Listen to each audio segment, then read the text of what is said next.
Most people don't believe in ghosts and goblins, and neither did Jack and Janet Smurl, a well-adjusted middle-class couple in a small Pennsylvania town, until the haunting began.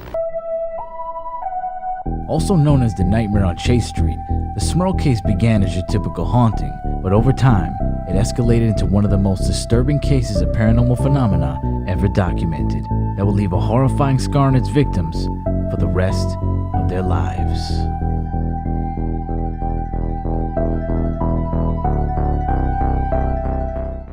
Yeah, it's about to get crazy in here. It's about to get crazy.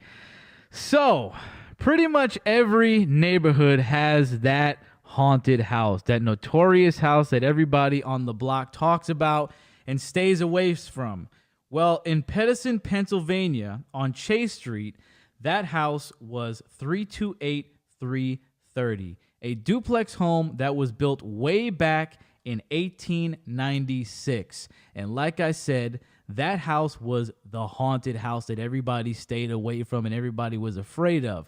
From way back in the day, people reported hearing strange noises from that house and seeing strange things, like people looking out at them from the window even when that home was not occupied. Well, in the fall of 1973, Jack and Janet Smurl, along with their daughters Dawn and Kim, decided to make that their home after their home was destroyed in a vicious hurricane. And like I said, this is a duplex home, so it's a side-by-side duplex. So Jack and Janet ended up bringing Jack's parents, John and Mary, along, and they stayed on the other end of the house. Now, for a whole year in 1973, everything was going absolutely perfect. They were the perfect family on the block. Everybody knew them. They said they assimilated into the community well, and they never had any issues. Well, that was until 1974 when they started doing some renovations. Now, I don't know about you, Electra, but I've heard this before, that when you start doing renovations in homes, even if there's no paranormal activity beforehand, sometimes it lays dormant, and then when you start hammering shit and nailing shit down, the spirits get upset, and they start coming out. You ever heard that? Yeah, actually, I have. It's because they feel like you're disturbing the home and, you know, the energy and things like that. Right, which right. never hits your house. But they're probably thinking, I've been here X amount of years. Who are you to be changing shit up, changing the floors? I like the tile floor. Now you're making it wood. Get the fuck out of here. So now they're going to haunt them, right? So, as I said in the intro, this started out as your basically typical haunting for the most part, where it's almost unrecognizable, aside from a few things that we'll talk about. So the first thing that kicked everything off was when the Smurls got a new rug. So they get this rug, and out of nowhere, when they unveil it, they see some kind of weird grease stain on the rug. And they were like, well, what is that? Like, that wasn't there when we bought the rug. So they clean the rug. They come back the next day after cleaning it, and the stain comes back. And then the stain comes back again after cleaning it. Okay? Now, as I said, they were renovating, so they got tools out. They got all this stuff that they're working on, and the tools start to go missing, and other things start to go missing around the house, which is pretty typical. Now, Jack was a pretty skilled welder, and he was welding some pipes in the house, and he said, just like the rug, every time he would fix the pipes, every time he would weld them, the pipes would magically, out of nowhere, spring a leak again. Out of nowhere, as if they were never welded in the first place. And then my man knew what he was doing. They were also having plumbing issues, and when they were renovating the bathrooms, Jack and Janet would renovate the bathroom. They'd fix the tub, they'd fix the sink up, and when they would come back in the next day, they said that the tub and the sink were all scratched and clawed up, as well as the woodwork they were working on. They'd paint the wood, they'd come back the next day, and it was scratched and clawed up very mysteriously. What is that about? Like an animal got in the house or something, you know? A demonic presence. Yeah. Oh, you're already calling it. You're ready. Was it a demon? We'll see. We'll see as the story progresses. So one day Jack was watching TV around this time, and he says he's watching a cowboy western movie, and all of a sudden the TV just straight up bursts into flames and explodes right in front of his face. Yes.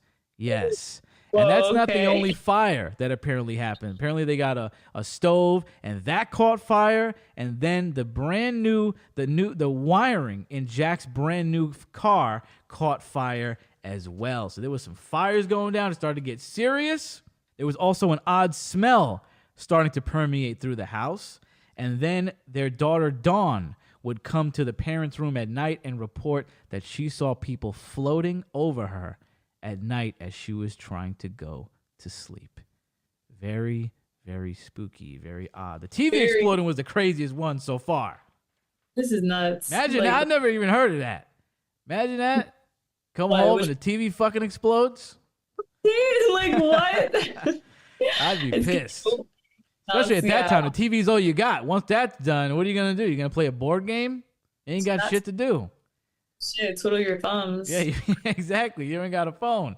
So, this all pretty much stayed the same for 3 years. They had the same kind of issues. Things would go missing, blah, blah, blah. Nothing really too serious. And even at this point, they kind of were joking around saying, oh, we got a ghost in the house. We have a little spooky spirit, LOL. Well, 3 years later, in 1977, things started to ramp up a little bit more. The Smurl started to report toilets flushing on their own. They also started to report the radio blasting, even though the radio was unplugged. Dun-dun-dun. Dun-dun-dun is right. Jack Smurl, the father, reported hearing weird footsteps, noises like drawers opening and closing upstairs when nobody was home. The rocking chairs outside were reportedly rocking on their own when I guess there was no wind or anything that would be rocking them. They were rocking as if people were rocking inside of them. Then Jack Smurl reported that one night he was laying in bed with his wife and he felt somebody touch his shoulder. He thinks it's his wife, but it was not his wife because she was asleep. So now people getting touched. Shit. It's getting crazy. Flag. And I'd like to note at this time, they gave birth to their twin daughters, Shannon and Karen. So now we got some new characters in our story here. So now this time period, we're going to talk about an 8-year period between 77 and 85. This is when all these events that I'm about to lay out went down, but there's no real exact chronological order, I guess, for when each one of these happened. Okay? Right. So as I said, Jack has his parents, John and Mary, sleeping and living in the other house right next door. So they can basically hear everything going on, right next door because they share a wall. So for a couple of weeks, Jack's mom was hearing Jack and Janet fighting over in the next apartment. And she said that she was reporting them cursing at each other and screaming at each other and going crazy. And she was getting pretty upset about it. She was like, I've never heard them talk like that. They're disrespecting each other. They're cursing at each other. And one day, Mary finally went over to Jack and Janet's. And she was like, what is up with you guys? You guys are losing your minds. You guys are cursing at each other. You can't be doing that. And Jack and Janet looked at her like, the fuck are you talking about? We ain't been cursing at each other. We ain't been doing none of that. Yeah. So my girl was hearing that from who knows what. She was having some auditory hallucinations out of nowhere. Yes. Speaking of auditory hallucinations, this is when Janet started to finally hear things in the house for herself. So I have a little piece of an interview that the Warrens ended up doing with Jack and Janet back in like 86. And I'm going to play you a piece of Janet talking about the specific incident that happened in the laundry room. And this was an incident that really, I guess, turned the tides and was really a turning point in this haunting. So let's hear what Janet had to say about the spooky event that went down in the laundry room when she was home alone. I was down in the basement doing clothes. I have my washer and dryer down there. And I had turned away from the washer. I was just getting ready to come upstairs to the kitchen. And I heard this female voice. And she said, Janet, Janet, very clear. And I thought it was my sister. I said, I'll be right up. Well, when I got to the top of the steps, of course, there was no one there. And I was alone in the house. The front door was locked. There was no way that anybody could have gotten into this house. Were you very uneasy? I thought in the beginning, oh, it's only you. You're hearing things. That's exactly how I felt, that I had heard something. So after this went down, Janet said that she ran upstairs to her room and just started praying for hours until somebody came home. Yeah, so this one really spooked her. And like I said, they already figured that they had something going on in the house. But now this is the first time that something, I think, really ended up scaring Janet. Yeah, of course. After that, Janet would end up seeing something as well. She was already kind of shaken up and a little spooked out about hearing something. So one day she goes out by herself. She does some errands to chill out, to hang out, and it takes a day for herself, essentially. She comes back home alone again. She's in the kitchen, and that's when she sees a shadow man appear in front of her very eyes. She reports that this man was like a black, smoky shadow wearing a cape, okay? And she says she just is looking at this guy, staring at this guy in disbelief, and the guy walks past her, right past her shoulder, just brushes past her, and walks right into the living room. And Janet stays there for a second and gets her bearing. She doesn't even know what just happened. She finally gets the balls to go into the living room and look and see where this dude is at. And obviously, you can guess it, he's nowhere to be found. Of course. The shadow figure is gone. So Janet, all freaked out, decides that she's going to go right next door, right over the wall to where John and Mary live, where Jack's parents are, and tell them about what just happened. So she goes right next door, and as she goes in, she's going to tell Jack's mom what she saw. But that's when Mary stopped her and was like, hold on. I know you got something to say, but listen to this shit. She's like, you ain't going to believe what just happened to me. So now Mary's telling her that after Janet had this experience, Mary said that she was just sitting in the living room by herself when she sees the same shadow man walk down her steps, walk through her house, and disappear. And like I said, this is before Janet was even able to tell her anything. So she saw the exact same thing. Right there. Now, you would think that after this, all hell would break loose. But actually, it did not. Everything pretty much chilled out for a while, for so long that the Smurls ended up thinking like, oh, I think it's over. I think that the ghosts are gone. I think we just had a little incident and everything's fine. Well, because something else would happen, a very big incident that was another turning point in this haunting. And we're going to hear Janet describe that incident again for herself right now. Heather and Shannon and myself were in the kitchen, and I was pinning her collar onto her her confirmation robe.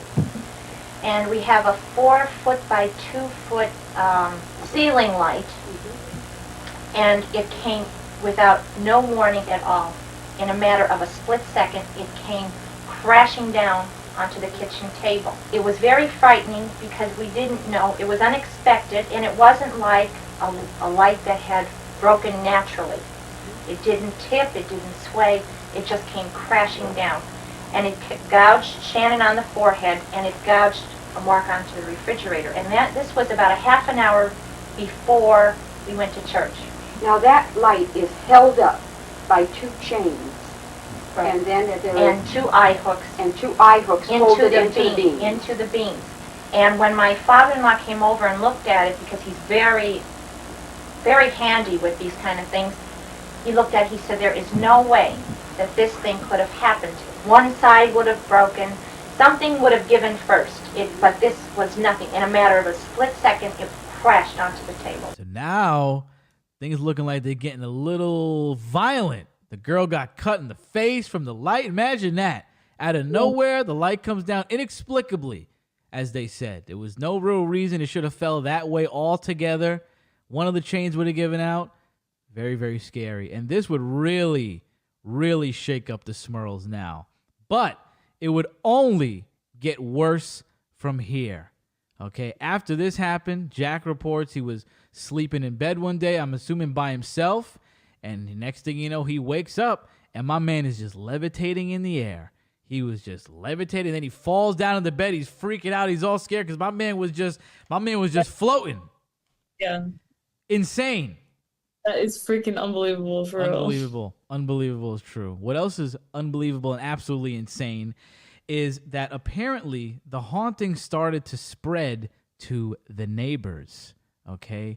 Now, in the book The Haunted that I was reading for this, they talked to one of the neighbors' daughters, and she says that one day Janet came over the house to tell her mom about everything that was happening. And the daughter was like, LOL, like, oh, you're watching too many horror movies. Like, that's insane. That's crazy. Ha, ha, ha.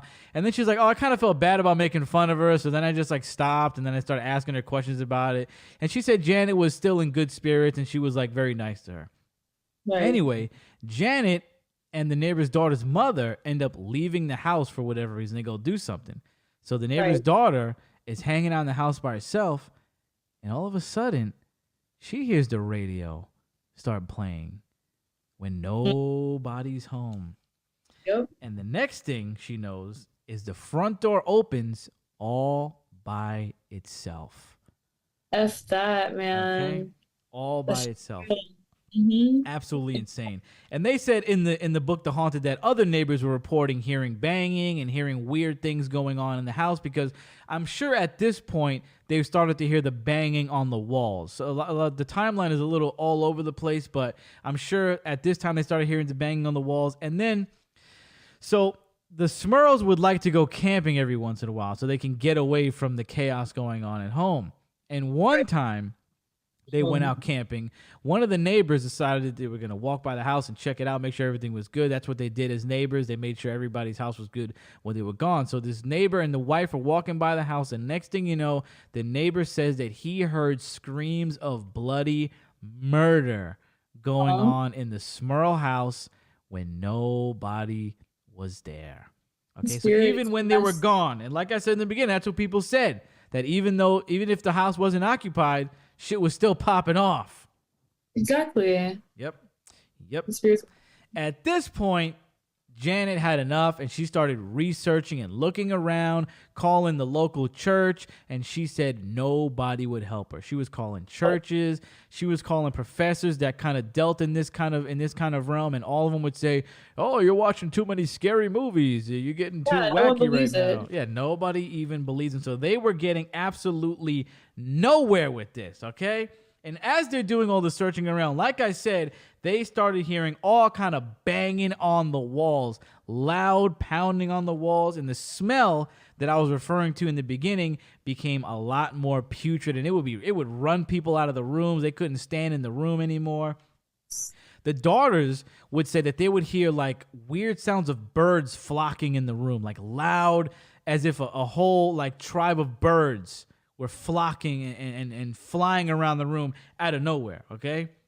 Then, another pivotal event in the haunting that really spooked him out, Jack and Janet were laying in the bed one night, and all of a sudden, as they're cuddling in bed, Janet starts getting ripped out of Jack's arms from the bed by the leg. She says that she felt somebody grab her by the leg, and Jack's trying to pull her in, and they're basically having a tug of war with Janet's body right now at this point. Yeah, things got insane. So insane, in fact, that it didn't just affect the humans, because these guys had a little dog. I think it was like a golden retriever or something like that, right? And one day, speaking of people getting pulled and shoved around, one day the family says that the dog just gets thrown into the wall. Out of nowhere, the dog gets lifted up, and they toss my man right into the wall. How freaking horrible is that, man? Not even a dog is safe. And then they also say that after that, like sometimes a dog would just fall to the ground and start like howling in pain as if something was attacking him. But obviously they don't see anything attacking him. How freaking horrible, right? Yes.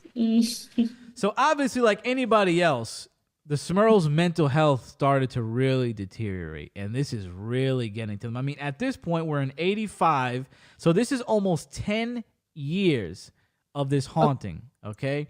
And things are starting to escalate as time goes on, because this started in about 84, now 74, and now we're in 85. So this is 10 years deep, and things are only getting worse. And let me tell you right now, fucking spoiler alert, things are about to get a lot worse, okay?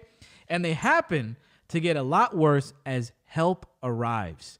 As I said, Janet was looking around, She was trying to see anybody that could help her. The church would not help her. They would bless like little items for them. And I think sometimes they would come by, but nothing really substantial. Nothing of merit would really be there to help them until a local professor ended up directing them to the Warrens. Okay, now, if you're listening to the show, I'm sure you know who the Warrens are, but just in case you forgot, just in case you don't know, the Warrens are one of the most famous paranormal investigating duos ever. Okay, their cases spawned tons of movies. The Conjuring, the Amityville Horror. They have pretty much investigated all of like the top-notch cases of paranormal activity in the world. Ed was a demonologist, and Lorraine was a psychic medium. So Ed and Lorraine hear about this, and this is after Amityville already happened, and this is after the Perrin case happened. If you didn't hear about the Perrin case, that's the one that the Conjuring 1 was based off, and I spoke about that in the last 6-hour special before this. So if you want to hear about the Perrin case and some other fun stuff that the Warrens did over there, you can check out that on the last 6-hour special. But, so at this point, the Warrens finally come through, and they set up shop. They start interviewing the family. Ed interviews the family as Lorraine starts walking around the house with one of the employees or one of the crew members, and she starts gathering the information and she starts like feeling the place out and seeing what her psychic powers pick up. Right. So she walks through the house and she comes back to the family and she gives their diagnosis. She gives her diagnosis, and she reports that she feels not only one, not only two, but 4 spirits haunting them in this house. Okay? Right. The first spirit is of an old senile woman. This was really harmless, they say. The second spirit was of a crazy younger woman who was out to hurt them. Right. The fourth spirit, the third spirit was of a violent man with a mustache. He was like a strange-looking man with a mustache. And the fourth spirit was not really a spirit at all. It was a demon. There you go. Lecture already knew. You called it from the beginning. It was a demon. So, like I said, there was a spirit of an old woman who was harmless, a crazy young woman, a violent man with a mustache, and then a demon. So Ed and Lorraine start doing their investigating. They start trying to draw the spirits out with religious rituals and stuff like that. And now, because people think that, since they started to get this help, shit started really popping off, okay?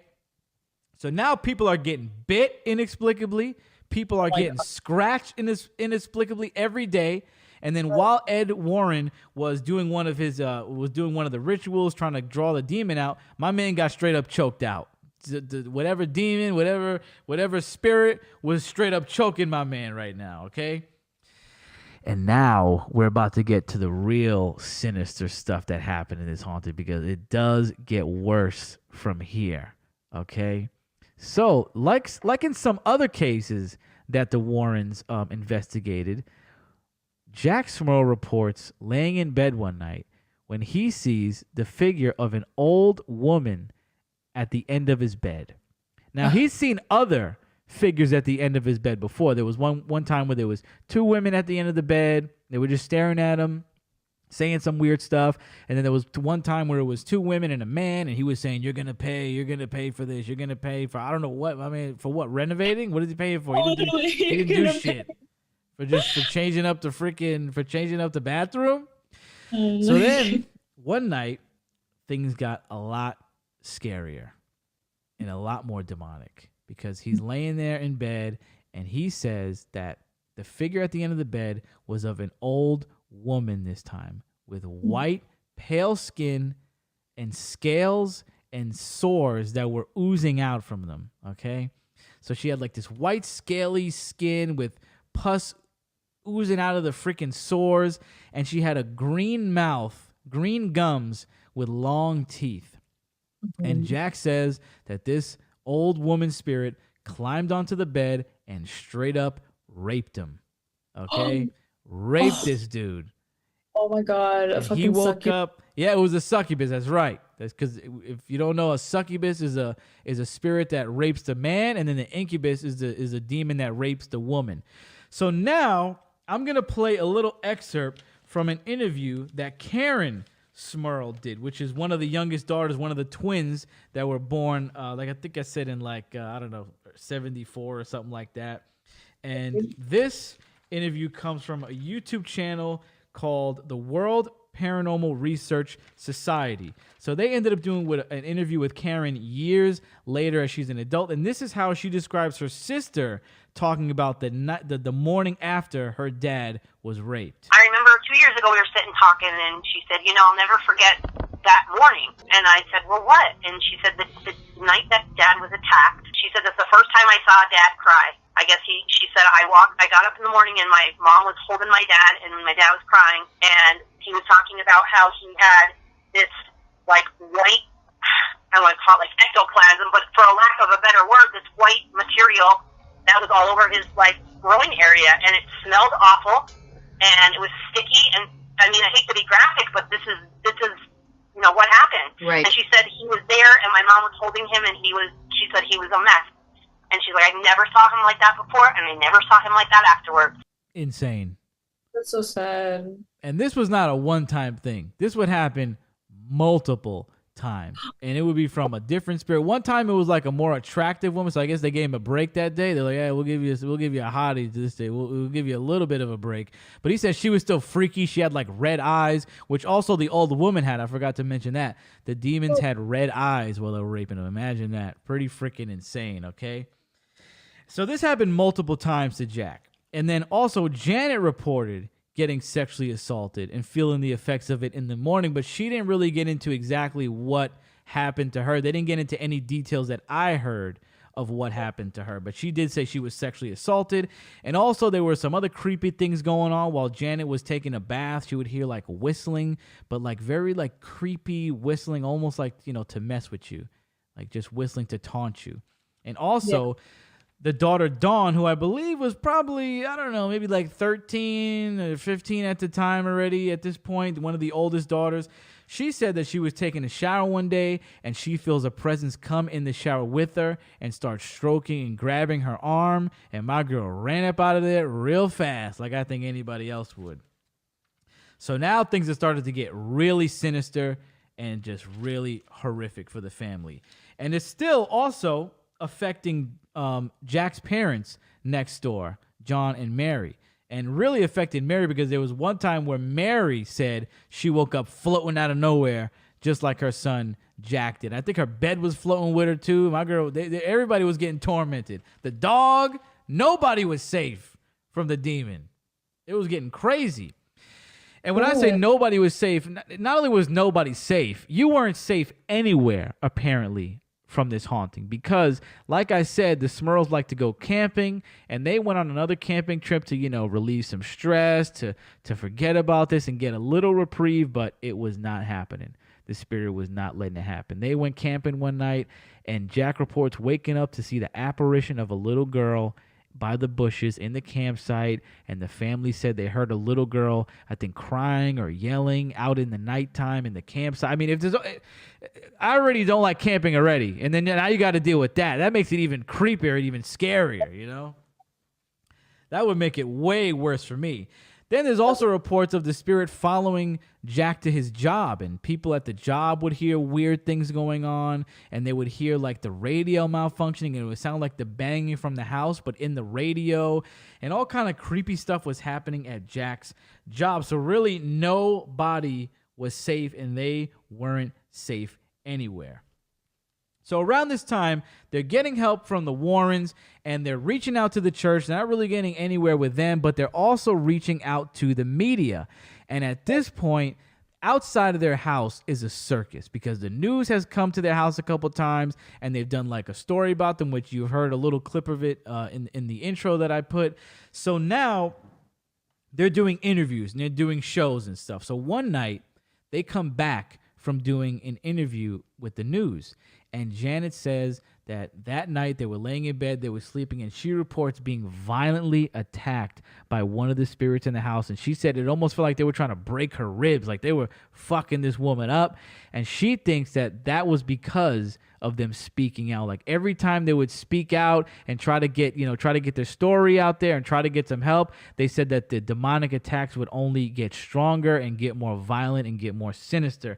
Absolutely insane. What are you thinking about this so far, Electra? Honestly, it sounds very, very paranormally correct, like everything that you're saying. Pretty accurate. And yeah, it's very accurate. I'm in shock by that poor, I can imagine what they've been through, but 10 years, holy shit. Oh, yeah. I've been through things like that in like a few weeks, you got me, and deal with it fast. 10 years is a big buildup, and those spirits were only getting more and more attached to these people. So damn, like, Damn right. damn. Damn is right. Speaking of damn, there was something else that happened, a new development in the haunting that the Smurls, another, I guess, turning point for them that they really got scared of, and that was they started to see an entity walking around the house, and this was like a half man, half beast entity. It was like man from the neck down, and then animal. It had like an animal head with horns. And Janet said she saw it. Jack said he saw it. And then there was one night where Jack saw the man beast in the hallway, and the animal man ran at him and backed him up into the corner and cornered him. And Jack thought like, yo, this is it. Like, I'm about to get smacked up right now. But I think he said like a prayer, closed his eyes, and then the demon ended up going away. So these people at this point were getting it on all fronts. They were seeing apparitions. They were getting raped. The walls were banging. They were smelling stuff. There was like strange smoke that was coming out at night while they were sleeping, and it would like incapacitate people. I mean, all kind of shit was going on. Okay, like there's probably stuff I'm even forgetting that was happening. This is like we're like 12 something years into this haunting already. Okay, so the Warrens are there investigating pretty much every day. They're collecting evidence. They're doing their job. And eventually they get two exorcists, or two priests to come and do an exorcist to the home, okay? And every time they do one, they say, like, things would calm down a little bit, but not really. And then they finally do a third exorcism to the house, and they say that was the one that did the trick, apparently. So for weeks and for months, so this is about 86 now, okay? And for weeks and for months, everything was fine. Everything was chill. They didn't hear nothing. They didn't smell nothing. They didn't see nothing. And they thought everything was over. Was it? Well, that was until January of 87, when Jack is chilling in the living room. He's got his guard down, probably watching another Western. He's thinking the TV ain't going to blow up on my ass now. We're good. Everything's straight. We got an exorcism. Everything's fine. Ha! That's until my man sees that shadow figure that Janet saw all those years ago that really kicked things off. The smoky black shadow figure with the cape. He sees him. Say that again? I was going to say it probably showed up that way again because it was really weak, but it wasn't gone. You get me? That's what I thought too. So Jack gets up. And he's like, oh, no, not again. He said he felt like the spirit was calling to him, like trying to possess him. So he backs up the stairs, and he says his prayer, the one that Ed Warren taught him. And then all of a sudden, the spirit was gone.